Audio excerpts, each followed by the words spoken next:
കൂട്ടുകാർക്ക് നല്ലൊരു രാത്രി ആശംസിച്ചുകൊണ്ട് മാമ്പഴത്തിന്റെ പുതിയ വീഡിയോയിലേക്ക് സ്വാഗതം. നമുക്ക് നേരെ ഗൗതമിന്റെ അളകനന്ദയുടെ നാളത്തെ നല്ലൊരു പ്രമോ വിശേഷം കണ്ടാലോ. ഇന്ന് തന്നെ നമ്മൾ കണ്ട മഹേശ്വരൻ വീട്ടിലേക്ക് വന്നപ്പോൾ മഹേശ്വരനെ എടുത്തിട്ട് കുടയുവാണ് പിങ്കി. പിങ്കി കുറെ ചോദ്യങ്ങളൊക്കെ ചോദിച്ചു കഴിഞ്ഞപ്പോൾ മഹേശ്വരൻ അങ്ങോട്ട് ഇഷ്ടപ്പെടില്ല. അവസാനം മഹേശ്വരൻ പറഞ്ഞു, പിങ്കി ഇതെന്റെ പേഴ്സണൽ കാര്യമാണ്, ഇതിനകത്ത് ഇടപെടാൻ നീ വരണ്ടെന്ന് പറയാണ്. ഇത് കേട്ട് കഴിഞ്ഞപ്പോൾ പിങ്കി പറഞ്ഞു, ഓഹോ അത് കൊള്ളാലോ, അതെങ്ങനെയാ അമ്മാവന്റെ പേഴ്സണൽ കാര്യമാണേ? അല്ല, ഗാഥയുടെ അച്ഛനാണ് അമ്മാവനെ രക്ഷിച്ചത്, അതിനപ്പുറത്തേക്ക് നിങ്ങൾ തമ്മിൽ യാതൊരു ബന്ധമില്ലോ, പിന്നെ എങ്ങനെയാന്ന് ചോദിക്കുകയാണ്. ഇത് കേട്ടത് മഹേശ്വരൻ പറഞ്ഞു, എനിക്ക് കൂടുതലൊന്നും പറയാനില്ലെന്നും പറഞ്ഞിട്ട് അകത്തേക്ക് അങ്ങോട്ട് കയറിപ്പോവാണ്. സമയം ലക്ഷ്മിയമ്മോട് പറഞ്ഞു, കേട്ടില്ലേ അമ്മാവൻ പറഞ്ഞാലകത്ത് എന്തോ ഒരു അർത്ഥം ഉണ്ടെന്ന് എനിക്ക് തോന്നണേ, അമ്മാവൻ എന്തൊക്കെയോ നമ്മളിന്ന് മറയ്ക്കാൻ ശ്രമിക്കുന്നുണ്ട്. അതുപോലെ ലക്ഷ്മിയമ്മ പറഞ്ഞു, എന്ത് മറയ്ക്കാനായിട്ട്? ഗാഥയുടെ ജീവൻ രക്ഷിച്ചാണോ? ആ ബാലാജിയെ പോലെയുള്ള കൊടും ക്രിമിനലിനെ അവനെ അകത്താക്കിയതാണോ എന്റെ മഹിയേട്ടൻ ചെയ്ത് തെറ്റ്? പിങ്കിക്ക് അങ്ങനെ തോന്നുന്നുണ്ടെങ്കിൽ എനിക്കൊന്നും പറയാൻ പറ്റില്ലെന്ന് പറയാം. ഇതാ കുഴപ്പം, എന്ത് കണ്ടാലും ലക്ഷ്മിയമ്മ അമ്മാവനെ സപ്പോർട്ട് ചെയ്ത് നിൽക്കും, അതാ അമ്മാവന്റെ ബലം. ഇനിയിപ്പം ഞാനൊന്നും പറയുന്നില്ല, അല്ലെങ്കിൽ ഞാൻ എന്ത് പറയാനെന്ന് പറയാണ്. ഇത് കേട്ടെന്ന് മോഹിനി പറഞ്ഞു, ഇതങ്ങനെ വെറുതെ വിട്ടിട്ട് കാര്യമില്ല, എനിക്ക് തോന്നേ എന്തൊക്കെയോ നമ്മളിന്ന് വേട്ടം മറച്ചു വെക്കുന്നുണ്ടെന്നാ തോന്നേ, അല്ലെങ്കിൽ പേഴ്സണൽ കാര്യമാണ്. അതെന്താ, ഗാഥ അമ്മാവന്റെ സ്വകാര്യ സ്വത്വമല്ലാണോ? ഇനിയിപ്പം നമ്മളറിയാത്ത വല്ല ബന്ധങ്ങളും ഗാഥയുമായിട്ട് അമ്മാവനുണ്ടോന്ന് ചോദിക്കുക. ലക്ഷ്മി പറഞ്ഞു, മോഹിനി പറയുന്നതിനൊരു പരിധി ഉണ്ട് കേട്ടോ, എന്നും ആകാമെന്ന് വിചാരിക്കരുതെന്ന് പറഞ്ഞിട്ട് ദേഷ്യപ്പെട്ട് അങ്ങോട്ട് കയറിപ്പോവാണ്. ഈ സമയം പിങ്കി മോഹിനിയോട് പറഞ്ഞു, അതെ ഇതങ്ങനെ വെറുതെ വിട്ടിട്ട് കാര്യമില്ല, എന്തൊക്കെ അമ്മാവൻ ഒളിക്കുന്നുണ്ട്, അതെന്താന്ന് കണ്ടുപിടിക്കണം. അത് നന്ദയ്ക്കും അറിയാം അമ്മാവനും അറിയാം. അല്ലെങ്കിൽ ഇവിടുന്ന് രാവിലെ ചെമ്പമ്പേട്ടിലേക്ക് കൊണ്ടുപോകാൻ പോവാന്ന് പറഞ്ഞ അമ്മാവൻ ഗാഥയെ കൂട്ടിക്കൊണ്ട് പോയത്, എന്നിട്ട് പിന്നെ എങ്ങനെയാ നേരെ കോടതിയിലേക്ക് പോയത്? ആരോടും പറയാതെ, ഒരു വാക്ക് പോലും പറയാതെ, അതോ ലക്ഷ്മി അമ്മോട് പോലും പറഞ്ഞിട്ടില്ല എന്ന് പറയാം. മോഹിനി പറഞ്ഞു, അതിനകത്തൊക്കെ എന്തോ ഒരു കള്ളത്തരമുണ്ട്. അത് മാത്രമല്ല, വാവച്ചൻ വിളിച്ച് പറഞ്ഞ കാര്യങ്ങൾ ഓർത്തിട്ട് എനിക്ക് സമതല തെറ്റിയിരിക്കുക. അവന്റെ ആൾക്കാരെങ്ങനെ ബാലാജിയുടെ ആൾക്കാര് ഈ വീട്ടിലേക്കാനും വന്ന അതോടുകൂടി തീർന്നു. മോഹിനോട് ഇനി എന്തൊക്കെ സംഭവിക്കാൻ പോകുന്നു പറയത്തില്ല. ഞാൻ ജഗന്നാഥേട്ടനെ വിളിച്ചിട്ടാണ് കോളും കിട്ടുന്നില്ല.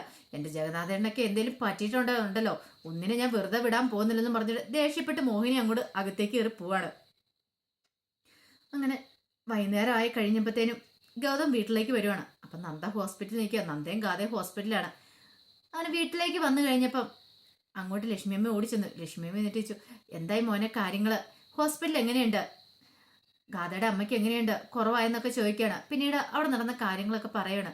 കുറവായെന്ന് പറയാൻ പറ്റില്ല, ഇനി ടെസ്റ്റുകളൊക്കെ ഉണ്ടമ്മേ, ആ ടെസ്റ്റുകളൊക്കെ നടത്തി കഴിഞ്ഞാൽ എന്തേലും പറയാൻ പറ്റുള്ളൂ എന്ന് പറയാം. അപ്പൊ ഗൗതം വന്ന് മഹേശ്വരൻ കണ്ടു. മഹേശ്വരൻ ഭയങ്കര ഡൗട്ട്, എന്റെ ദൈവമേ ഇനിയിപ്പൊ എന്തെങ്കിലും ഗാഥയോ സുജാതയൊക്കെ എന്തേലും പറഞ്ഞു കാണുമോ, ആ ഒരു ടെൻഷൻ മഹേഷിന്റെ ഉള്ളിലുണ്ടായിരുന്നു. ലക്ഷ്മിയമ്മയും ഗൗതം തമ്മിൽ സംസാരിക്കുന്ന മഹേശ്വരൻ പതുങ്ങി ഇന്ന് കേൾക്കുവാണ്. മഹേഷിന്റെ ഉള്ളിൽ ആദ്യ ഇനിയിപ്പൊ ഗൗതം എന്തെങ്കിലും തന്നെ കുറിച്ചൊക്കെ അന്വേഷിക്കാൻ ചെമ്പമേടിൽ പോയിട്ടുണ്ടാവോ, അതോ ഇനിയിപ്പോ സുജാതനെ കുറിച്ച് അന്വേഷിച്ചിട്ടുണ്ടായിരിക്കുവോ, അതൊക്കെ ഓർത്തിട്ട് ടെൻഷൻ കാണാൻ മഹേഷിന് ഇരിക്കാനും പറ്റില്ല, നിൽക്കാനും പറ്റാത്ത അവസ്ഥയിലാണ്. ഈ സമയം ഗൗതം പറഞ്ഞു, അമ്മ പേടിക്കാനൊന്നും ഇല്ലെന്ന് തോന്നേ, ആ ടെസ്റ്റുകളൊക്കെ നടത്തി കഴിഞ്ഞാലോ അറിയത്തുള്ളൂ. പക്ഷെ അതിനേക്കാളും വലിയൊരു പ്രശ്നം, ഹോസ്പിറ്റലിൽ നിന്ന് ഡിസ്ചാർജ് ചെയ്തിട്ടുണ്ടെങ്കിൽ ചെമ്പമ്പേടിലേക്ക് കൊണ്ടുപോകാൻ പറ്റില്ല. അത്രയും ദൂരെ പോയിട്ടുണ്ടെങ്കിൽ അതെ ആഴ്ചയിൽ ഒരു ദിവസമെങ്കിലും ഒന്ന് ചെക്കപ്പ് നടത്തണം. അത് മാത്രമല്ല, ഇപ്പൊ അവരുടെ കണ്ടീഷൻ എന്ന് പറഞ്ഞാൽ വളരെ മോശമാണ്. കിടന്ന കിടപ്പ് തന്നെ കിടക്കുന്നത്, ഫിസിയോതെറാപ്പിയൊക്കെ ചെയ്യണം. തല ബ്ലഡ് കോട്ടായിക്കുക. അപ്പൊ അതൊക്കെ ഒന്ന് റിക്കവർ ആയിട്ട് വരണേ കുറെ താമസിക്കും. അപ്പൊ കിടന്നുകൊണ്ട് ഒന്നും ചെയ്യാനൊന്നും പറ്റില്ല. അപ്പൊ എപ്പോഴും ആൾ അടുത്ത് വേണം. ഈ അവസ്ഥയിൽ ഗാഥനെ അങ്ങോട്ട് പറഞ്ഞു വിടാനും പറ്റില്ല. അറിയാലോ, ബാലാജിയുടെ ഗുണ്ടകള് എന്തിനും ഏതിനും പോകുന്നവരാ, അതൊക്കെ ഓർത്ത് എന്ത് ചെയ്യണമെന്ന് അറിയില്ല എന്ന് പറയാം. അപ്പൊ ലക്ഷ്മിയും പറഞ്ഞു, അങ്ങനെയാണെങ്കിൽ അവരെയും കൂടി ഇങ്ങോട്ട് കൂട്ടിക്കൊണ്ട് വന്നാൽ എന്താ കുഴപ്പമെന്ന് ചോദിക്കാം. പെട്ടെന്ന് ഗൗതം പറഞ്ഞേ, അതൊന്നും ശരിയാവില്ല, ഞാൻ അതിനെക്കുറിച്ച് നന്ദയോട് പറഞ്ഞ, പക്ഷെ നന്ദ സമ്മതിച്ചില്ല. നന്ദ പറഞ്ഞ അത് വേണ്ടെന്നാ പറഞ്ഞ. അല്ലെങ്കിൽ തന്നെ അമ്മയ്ക്കറിയാലോ ഇപ്പൊ ഈ വീട്ടിൽ എന്തൊക്കെയാ സംഭവിച്ചുകൊണ്ടിരിക്കുന്നതെന്ന്. ഇതിന്റെ പേരില് ഗാഥനെ ഇവിടെ നിർത്തിയതിന്റെ പേരില് നന്ദനെ എല്ലാരും കുറ്റപ്പെടുത്തിയിട്ടുണ്ടായിരുന്നു. അത് മാത്രമല്ല, ഇനിയിപ്പൊ ഇങ്ങോട്ട് കൊണ്ടുവന്നിട്ടുണ്ടെങ്കിൽ അതും പറഞ്ഞായിരിക്കും ഇപ്പൊ അടുത്ത പ്രശ്നം. ഈ വീട്ടിലെ കാര്യങ്ങളൊക്കെ അമ്മയ്ക്ക് അറിയാവുന്നതാണല്ലോ എന്ന് ചോദിക്കുകയാണ്. അതൊന്നും കാര്യമാക്കണ്ട മോനെ, നമുക്ക് ശരിയെന്ന് തോന്നുന്നു നമ്മൾ ചെയ്യുക എന്ന് പറയാം. ഈ സമയത്ത് മഹേഷിന്റെ ഉള്ളിൽ തീയായിരുന്നു. പാവം ലക്ഷ്മി, അവൾക്ക് കാര്യങ്ങളൊന്നും അറിയത്തില്ല. ഗാഥയുടെ അമ്മയാണ് സുജാതയെങ്കിലും തൻ്റെ ഭാര്യയാണ് അവളെന്നുള്ള കാര്യം എങ്ങനെയാ ലക്ഷ്മിയമ്മയോട് പറയുന്നത്? ലക്ഷ്മിയമ്മേനെ അത് അറിഞ്ഞിട്ടുണ്ടെങ്കിൽ പിന്നീട് എന്താ അവിടെ സംഭവിക്കാൻ പോകുന്ന പോലും പറയാൻ പറ്റില്ല. അതൊക്കെ ഓർത്ത് മഹേഷിന് വല്ലാത്തൊരു ഞെട്ടല. എന്ത് ചെയ്യണമെന്ന് അറിയത്തില്ലാത്തൊരു അവസ്ഥയിലാണ് മഹേഷൻ റൂമിലേക്ക് പോയത്. ഇനിയിപ്പം ഈ സുജാതയുടെ ഈ അവസ്ഥ, ഇതിപ്പോൾ അവളെ എങ്ങോട്ട് കൊണ്ടുപോകും, ആര് നോക്കും, തനിക്ക് പോയി നിൽക്കാനും പറ്റില്ല. അതൊരു ഭാഗത്ത്, ലക്ഷ്മിയമ്മയെ അറിഞ്ഞാലോ എന്നോർത്ത് ഒരു സങ്കടം, അത് മറുഭാഗത്ത്. പിന്നീട് കാണിക്കുന്ന ഗൗതം മുറിയിലേക്ക് പോവായിരുന്നു. ഈ സമയത്താണ് പിങ്കി അങ്ങോട്ട് ചെല്ലുന്നത്. പിങ്കി എന്നിട്ട് പറഞ്ഞു, അല്ല ഗൗതമിനെ ഒന്ന് കാണാൻ വേണ്ടി ഇരിക്കുകയെന്ന് പറയും. എനിക്ക് കുറച്ച് കാര്യങ്ങൾ സംസാരിക്കാണ്ടെന്ന് പറയും. അല്ല പിങ്കിക്ക് എന്താ സംസാരിക്കാനുള്ളത്? എനിക്ക് ആ ഗാഥയുടെ കാര്യം തന്നെയാണ് സംസാരിക്കാനുള്ളത്. അല്ല എന്തിനു വേണ്ടിയിട്ട് അമ്മാവും ഗാഥേനെ കോടതിയിലേക്ക് കൊണ്ടുപോയത്? അതിന്റെ ആവശ്യം ഉണ്ടായിരുന്നോ? ആ ഗാഥേനെ ഹേമന്തിനെ അങ്ങോട്ട് വിട്ടുകൊടുത്തിട്ടുണ്ടായിരുന്നെങ്കിൽ ഈ പ്രശ്നങ്ങൾ വല്ലതും ഉണ്ടാവായിരുന്നോ? ഇപ്പോഴാണ്ട് അവർ അമ്മ ഇവിടെ വന്ന് ബോധം കെട്ട് വീണു. അവർക്കാണെങ്കിൽ അനങ്ങാൻ പോലും പറ്റാത്ത അവസ്ഥയിൽ കിടക്കുവാന്നാ പറയുന്നത് കേട്ടെ. ഇതിങ്ങനെ മുന്നോട്ട് പോയിട്ടുണ്ടെങ്കിൽ എവിടെ ചെന്ന് എത്തുമെന്ന് ഗൗതമിനോട് ചോദിക്കുക. ഗൗതം പിങ്കി ഇനി ഒരു കാര്യം മനസ്സിലാക്കണം. ഗാഥേനെ ചെമ്പമേട്ടി കൊണ്ട് വിട്ടിട്ടുണ്ടായിരുന്നെങ്കിൽ ബാലാജിക്ക് ശിക്ഷ കിട്ടുമോ? അത്ര വലിയ കൊടും ക്രിമിനലാ ബാലാജി.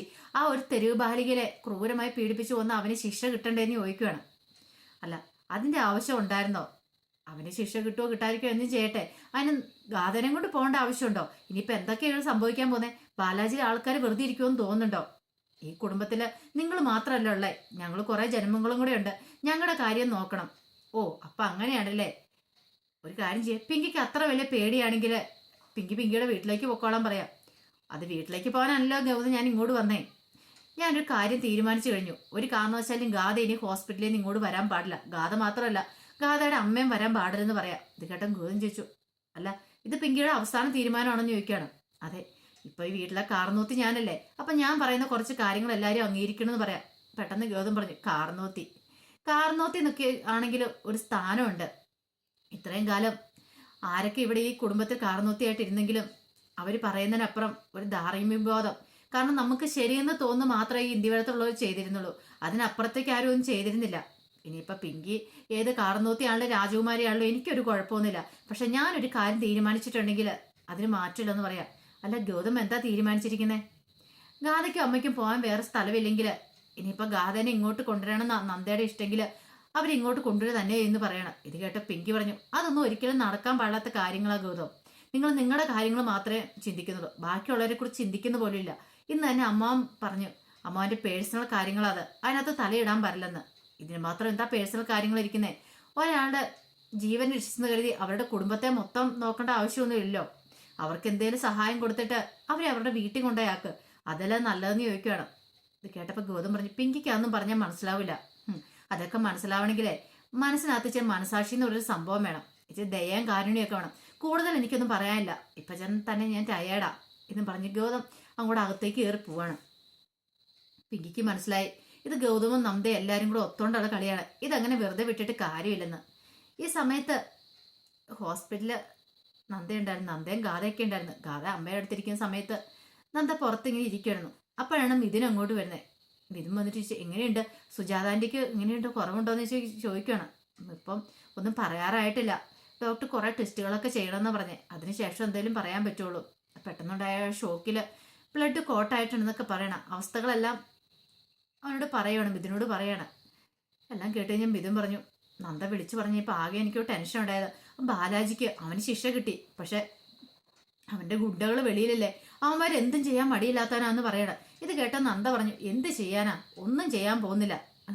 അവന്മാരുടെ നേതാവിനെ പിടിച്ചോണ്ട് പോയിട്ടുണ്ടെങ്കിൽ അവന്മാർക്കൊന്നും ചെയ്യാൻ പറ്റില്ലെന്ന് പറയാം. ഇത് കേട്ടപ്പം മിഥുൻ പറഞ്ഞു, ഇതൊക്കെ നന്ദയോടാരാ പറഞ്ഞു ഒന്നും ചെയ്യാൻ പറ്റില്ലെന്ന്. അപ്പം നന്ദ കാര്യങ്ങളൊന്നും അറിഞ്ഞില്ലേന്ന് ചോദിക്കും. ഇല്ല, എന്താ മിഥുനെ, എന്താ കാര്യം എന്താ? ഇന്നലെ രാത്രിയിൽ അവരുടെ വീടിന് നേരെ ആക്രമണം ഉണ്ടായിരുന്നു. വീടിന് നേരെ ആരോ ബോംബെന്നൊക്കെയാ പറയുന്നത് കേട്ടെ. വീട് മൊത്തം നശിച്ചു പോയെന്നാ പറയുന്നത് കേട്ടേന്ന് പറയാം. ഇത് കേട്ട് കഴിഞ്ഞപ്പോഴത്തേനും പെട്ടെന്ന് നന്ദ ചോദിച്ചു, നീ എന്തൊക്കെയും ഇതിനെ പറഞ്ഞ സത്യമാണോ എന്ന് ചോദിക്കും. സത്യമായിട്ടുള്ള കാര്യം നന്ദ ഞാൻ പറയണേ, ഞാൻ എന്തിനാ കള്ളത്തരം പറയണേ?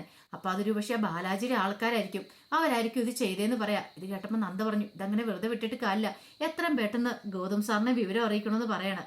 പിന്നീട് നന്ദ ഗൗതമിനെ വിളിച്ച് വിവരങ്ങളൊക്കെ പറയണം. അപ്പം അതിൻ്റെ വിശേഷങ്ങളൊക്കെ നാളെ നമ്മൾ കാണാൻ പോകുന്നത്. അപ്പം ആ വിശേഷങ്ങളൊക്കെ നമുക്ക് എല്ലാവർക്കും കാത്തിരിക്കാം കേട്ടോ. അപ്പം ആദ്യമായിട്ട് കാണുന്നവരാണെങ്കിൽ ചാനൽ ഇഷ്ടപ്പെട്ട ഒന്ന് സബ്സ്ക്രൈബ് ചെയ്യാൻ മറക്കരുതേ. അതോടൊപ്പം തന്നെ കണ്ടുകൊണ്ടിരിക്കുന്ന എല്ലാവരുടെ സപ്പോർട്ടിലേക്കും തുടർന്നും പ്രതീക്ഷിച്ചുകൊണ്ട് എല്ലാവർക്കും ഒരിക്കൽ കൂടി നല്ലൊരു രാത്രി ആശംസിച്ചുകൊണ്ട് നിർത്തുന്നു. നന്ദി.